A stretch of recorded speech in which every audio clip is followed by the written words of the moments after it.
All right, thank you, Annie. And of course, by now, most people have tried the do-it-yourself moment when it comes to getting a haircut with mixed results. We should note.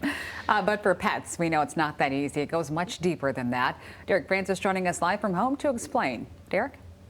Yeah, Janice and Doug, the stay-home order, of course, meant to keep us and our loved ones safe. But for those who consider their pet a loved one, that same order is actually going against the idea. They're just angry and they don't know who to go to. Like I don't know who to go to. When you've been grooming pets for as long as Mary DeGraff has, you build up quite a client base. Some of them are taking it out on me. I get 10 to 15 calls a day. When are you going to open? When are you going to open? Under the governor's executive order, pet groomers like Grooming Corner in Jenison are considered non-essential, something Mary and many pet owners would disagree with. These dogs need grooming.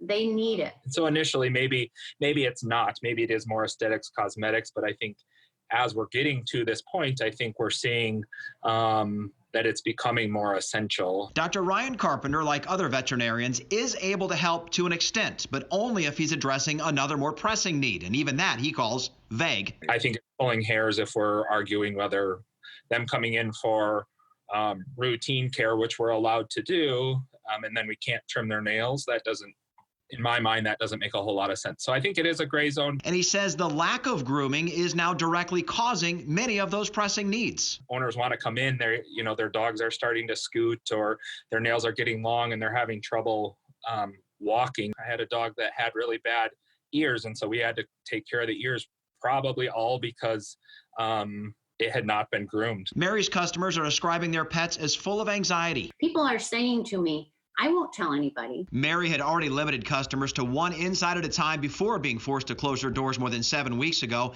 and says she could easily do curbside drop-off and pickup as safe, if not safer, than other businesses are right now. I hope the state is starting to realize that, we need to start looking at getting our dogs back to being groomed before we have more medical trouble. People are desperate at this point. They love their dogs and they see that they're in trouble.